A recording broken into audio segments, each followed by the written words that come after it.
Hey guys, my name's Adam Broussard. I'm the owner of Solid Ground Sober Living. And so there was a few questions that we were going over, and I just thought it would be a good video to shoot to answer exactly a few of these questions. And so why did I get into sober living? To kind of go back throughout my life, I've got friends and family that have struggled with sobriety. And so when I was presented with this opportunity last year by a few guys and Justin in particular, I thought, man, this is probably the right time to do it. I own investment properties, and I understand residential real estate pretty well. I'm a licensed broker, and I flip houses, and I own rental houses and all these things. So it really made sense to go in that direction. And so when I started understanding our ability to help people, that really was overwhelming to me as far as what we're supposed to do with people in our community that need help. And so I went down a rabbit hole, just to say that this long thought process of how do we help people, moving people in, does that make sense? How do we create an environment to help these guys? And I resulted leaning back on my faith and what I've learned through my faith of just, showing another person love and giving them a good environment to be in, and giving them opportunities and resources that can help them better themselves. And so once again, when Justin came in and described what his idea was, and my mindset of already considering and thinking how to do these things, it was what we both felt as God was calling us to do this together.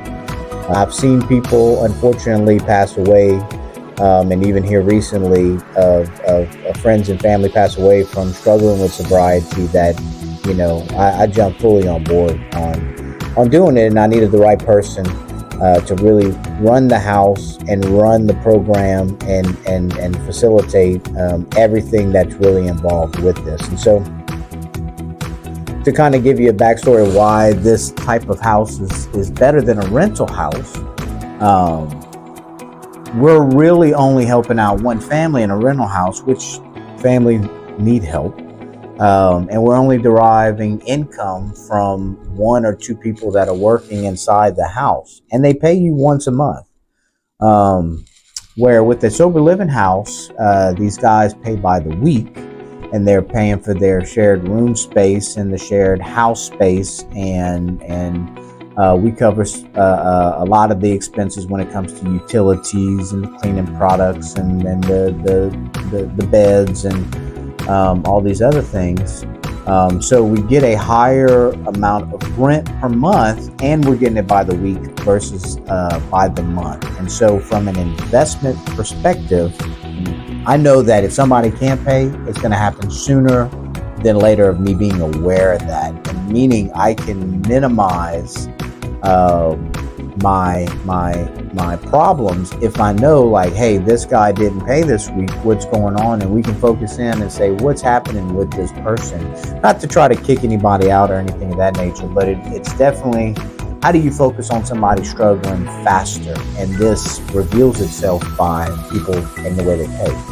Along with that, some of the hiccups that come along with owning a sober living house, and is that people, this is the rabbit hole I was just mentioning of, the people that are living in there, when you find out their inability to pay, is that they may not be able to keep employment.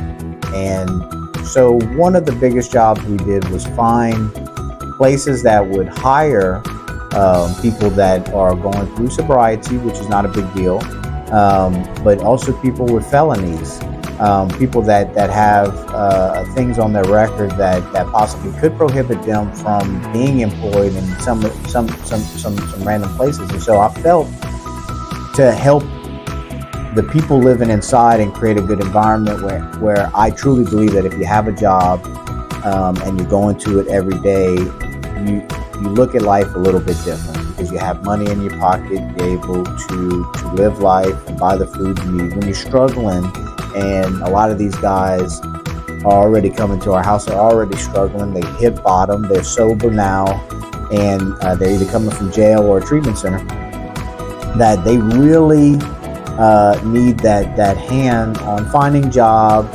getting an ID, getting a cell phone. And so what I take for granted as the day-to-day things that I do is some of those tasks that I don't ever have to worry about, like having a cell phone and having food and all those kind of things. So really kind of focusing in on like, man, there's problems out there that I don't even look at as problems anymore. And so in getting tripped up over things of that nature, along with figuring out the software it takes to collect people's income, have them have the ability to reach out to us and all this kind of stuff, because now you're managing a household of not just 2 people or 5 people or a family or whatever, but we're talking about 8 to 10 people at a time, which is people moving in and out, so all those led to just kind of figuring out all these systems that we have so far. And by no means are we perfect, but we're striving to continue to help, which leads us always through the questions of what's the best way to help the guys in the house. And first and foremost, if we bring God into the household by helping them go to church and speaking about God, we've noticed, because in my life I've noticed that it has helped me totally change my mindset, which has allowed me to change the way that I think, which allowed me to change the way that I act. And so these guys that are living in here, they need, where do you start to change that? Well, do you know and you have a faith life, and so we start with that and kind of go lean right into it by, hey, do you want to go to church and participate? Justin's got a nice big bus that he takes men to his church twice a week, and he doesn't just pick them up from our 2 houses, he brings from other houses as well. And so when you start off your life rooted in faith, then you can grow faster, meaning you care more about helping other people. You care more about like, hey, how do we find these guys jobs without them suffering too much through that? But in the same sense, how do you help them by giving them a chore list and keeping up their room, making their beds, and going to work and holding their feet to the fire? And all those things are just basic things that people take for granted. I take for granted at times. But it does really develop a person into a better productive person in the world that is going to turn around and help other people. And I kind of look at it from a butterfly effect. All these guys have a sphere of influence from their families and friends, their spouses and kids, that if they turn out to the man that they want to be, by us helping them out, then they are in turn bringing that into their household. And the biggest win for us is they successfully move on from our house and develop families and become active members of society and don't even look at doing any drugs or alcohol or anything like that. And so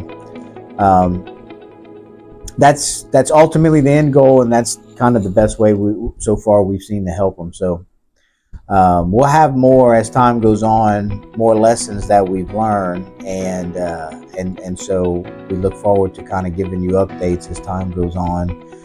to share more of this whole learning experience we call the sober living side.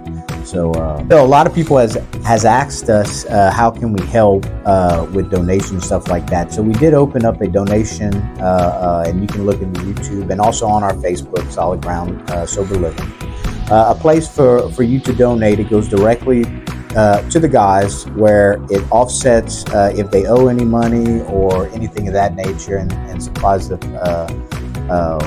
but it does help out the guys directly. And so check us out on Facebook and also on YouTube, and just check back next week for more updates. Have a great day.